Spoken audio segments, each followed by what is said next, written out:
What's up? This is another YouTube video.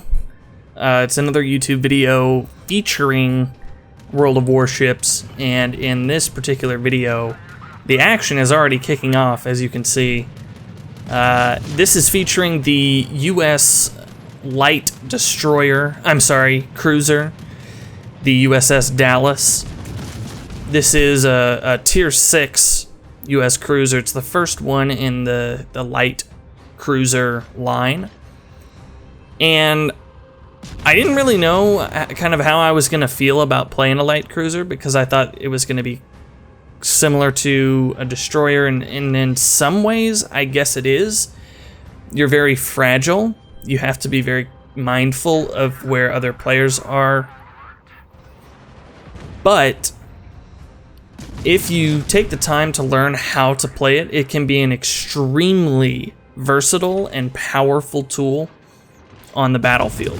So we've got the Pensacola over there, which is actually the first cruiser in the US the US line for heavy cruisers.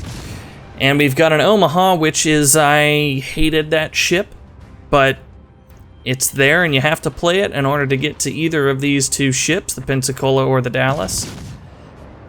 Omaha is taken out pretty early, and that is not a surprise if you've ever played the Omaha. I'm lobbing some AP at the Pensacola because they're broadside. Now, I still haven't decided if I think it's worth shooting AP in the light cruisers. We've got some CV action here, and that hurt. I haven't decided yet if it's worth using AP in the light cruisers. I know that people have sworn by it if you have a broadsided target, but I really think it depends on the distance, because in order for you to do damage, you have to be pretty close for the AP to do its job, and that was another big hit from the CV, the carrier, and you're gonna see that as a trend in this video. I don't know what it is, but the CV seemed to have just become infatuated with trying to kill me. And we're already at 5 planes shot down, so if that tells you anything about where this is going, foreshadowing, yeah. So now I am shooting at this Arizona. I'm shooting HE. I believe this is prior to getting the IFHE, Inertia Fuse High Explosive Captain skill.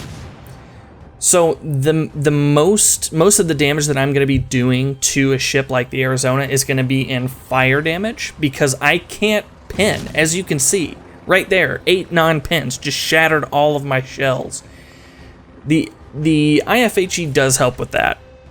I will give it that. I'm still kind of torn on it, because I do think that I've noticed a slight reduction in the amount of fires that I am lighting on enemy ships, because there is a penalty if you get that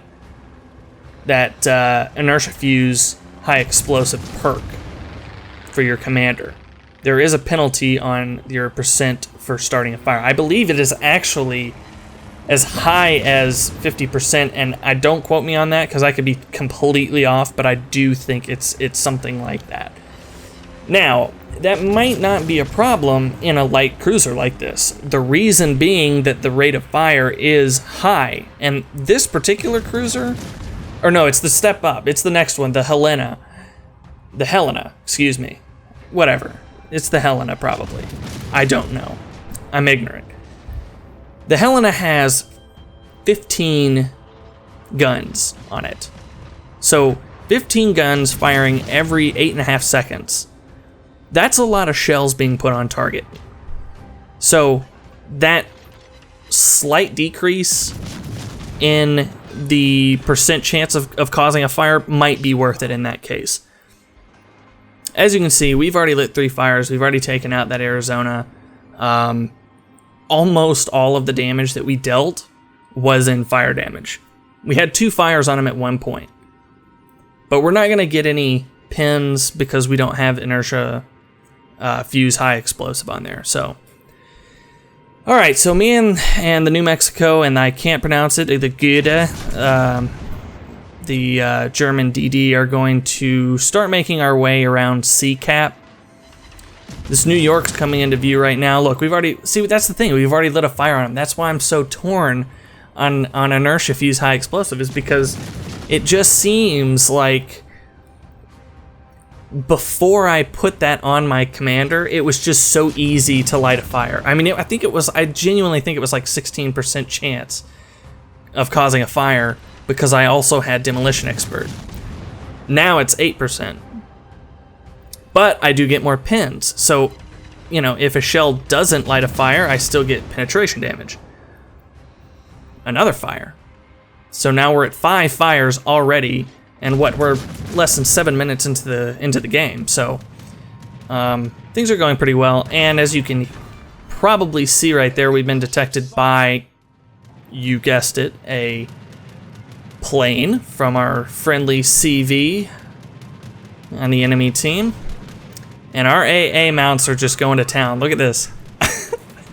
See, this is something that I differ, I think, probably from other people in this game, is I actually do enjoy the having CVs in battles. I think it adds an extra element to the battles. It's part of the realism for me, and I don't think there's anything better than just watching your AA just go to town. So we do have an enemy Icarus out there who's spotting me. I've noticed this happening a lot recently, and I also think that this was prior to... No, I don't think it... Well, no, I do think it is. It's prior to me actually equipping the Concealment Expert module on... Or not module, but Commander perk. So I've got the full 11.5 kilometer detection, so that Icarus could spot me a mile away, and... But the light cruisers do have a lower detectability, so if you do equip Concealment Expert, you can expect to get a few kilometers within your firing range prior to being detected. So that is a benefit of the light cruisers, in addition to high rate of fire and just putting a ton of shells down range. So we're going to engage this Leander, and then, oh, a salvo from the Arizona is going to deal quite a bit of damage to us. That's to be expected and not uncommon. Now, what I don't know is if that was lucky right there to get out without much damage from both those salvos from 2 separate BBs. Couple hits there on the Icarus. Incapacitation. I didn't see what the module was that we took out. Still getting shot by... Oh no, that's actually from the... It's either coming from the Königsberg or the Leander. The Leander is not, because the Leander is only AP, as it is a British light cruiser, and our friendly CV is back in town. And we're continuing to shred his aircraft. We are now at 6 just in this engagement right here. 7. We're now at 16 aircraft shot down during this battle. American AA, man, I'm telling you, is unparalleled. So we're going to re-engage the Leander. We are going to be taking CCAP. Our DD is now signaling that he is going to be using hydroacoustic, and he is leaving the CCAP after we haven't taken it, actually. Have we? No, we haven't. That's unfortunate. He was right there, but he's getting run out by these 2 cruisers that are making their way into the cap. I'm going to go ahead and engage the Königsberg, which again is a German, that's a German light cruiser. Unfortunately, like, as I continue to play light cruisers, I'm enjoying them more and more than the heavy cruisers. And unfortunately, the German line at this point is kind of a mixture of both right? Early in the line, you have light cruisers, then towards the end where you've got the Hindenburg, that is not a light cruiser. The Leander is a British light cruiser. They have a whole light cruiser line, which is similar to the US line. It breaks off at tier 6. So, again, AA going to town. And I think we just took out... I think we took out the Königsberg. And Leander's still being a pest over there. Now, unfortunately, he has pulled a Notser. If you don't watch Notser on YouTube, but you like this game, you should definitely check him out. But running straight into a rock is apparently his signature thing. So our friendly neighborhood Leander just did that. And man, the CV is just... I don't know. I just must have had a target on me or a magnet that was just attracting these squadrons to me. But we've got 22 planes shot down now. Again, ridiculous AA. And I think we're just going to end up taking out the Leander here. We've set another fire on him, and he's just going to kind of burn to death in his smoke. Unless he has a heal, which is entirely possible. They're actually taking Sea-Cap now. But we've got our New Mexico... We've got both New Mexicos sailing to engage the Arizona down there is what they're doing. Okay, so our Leander is back. He did use a heal, so he was not burning to death in his smoke. But he's going to burn to death now because we just lit another fire. I'm telling you, there he goes. There is something about not having IFHE that makes lighting fires just so much fun. But I have to say, I have to give it to IFHE that getting pins when you're not lighting fires is a benefit. I wish that I had a similar game to this that I could measure, like, oh my god, I just realized that I have 165 shots on target. So 167. I want to... I wish that I had something to compare to, right? So a battle that's similar to this where I have about the same amount of shots that are on target, but with IFHE, and I want to see what the difference in damage is. Because right now, I mean, we're just racking up damage right now, basically, you know, passively by just having those fires raging on that Arizona. He's put him out, but I mean, if we can get another fire on him and deal some damage to him, we could end up with a Kraken, which would be awesome. I think the last time I got a Kraken was like prior to tier 5, when all you were playing was bots, right? So like in your first 200 battles, you get just an ungodly amount of Krakens and other medals because you're playing against bots and they're really dumb. Then when you get to tier 5 and you start playing real people, it's not as easy. So I don't know if... we've got fires on him right now. I think those are our fires, but I don't know. He's got that New Mexico over there that's probably just going to decimate him before I can. And our CV is still just, at this point, like background noise for me, because I just can't...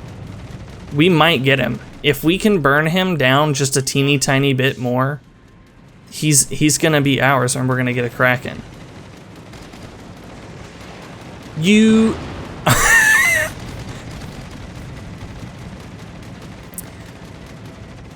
That's a little frustrating. However, he was already engaging him prior to me setting those fires on him. And here's the thing. It doesn't matter if you end up with the kill. Sure, it's nice to have, 4 kills up there, but at the end of the day, the amount of damage that you're dealing, the amount of spotting that you're doing, the amount of aircraft you're taking out, like, the captures, like all of these things go into you being a force of nature in this game, right? And actually ending up at the top of the leaderboard. You could have 0 kills in a game and still be at the top of the leaderboard because you've done things like support your teammates and you've done damage to other ships. So anyway, we're now moving in. We've taken B cap, so we've got C cap, B cap. We are still down. Okay, 3 minutes left. We are still down by over 100 points. Almost 150, not quite, but the question now is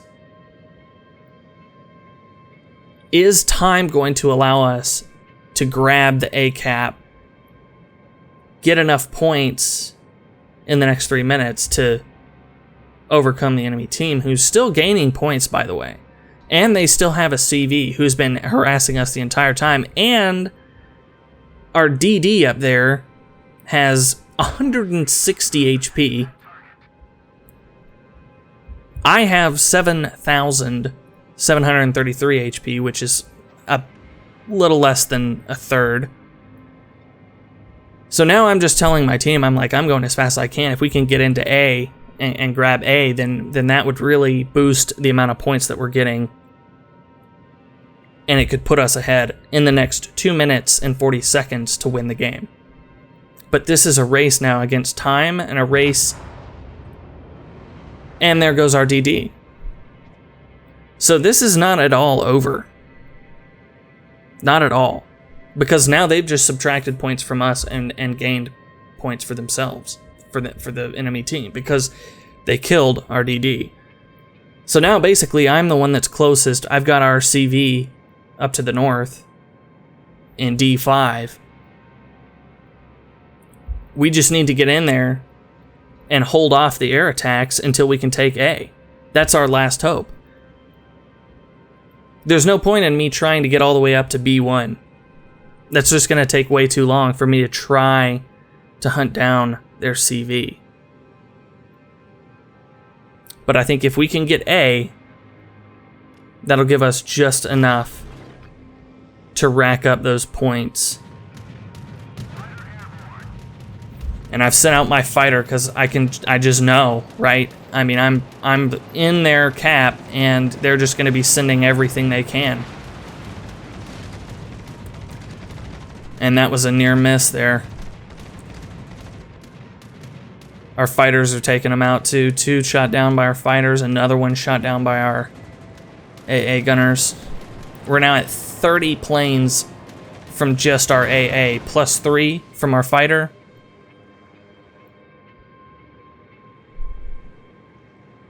Okay. So at least we've got some time here. Oh man, yeah, this is close. I mean, we've got 35 seconds to capture this area. 47 seconds left in the game. And we've got the carrier over there. At this point, again, it's like a gamble. Do I really want to go try and take down 24,000 health from this carrier, or do I want to hope that by capturing A, we can take this? And I'm going to stick with trying to capture A, but again, here comes the attack. And if they take out our CV or they take out me, we're gonna get a penalty, and they're gonna gain some points, and that's gonna absolutely 100%. Oh my! It is. Oh, we just passed them up, and 4 seconds left in the game. Wow. Sick.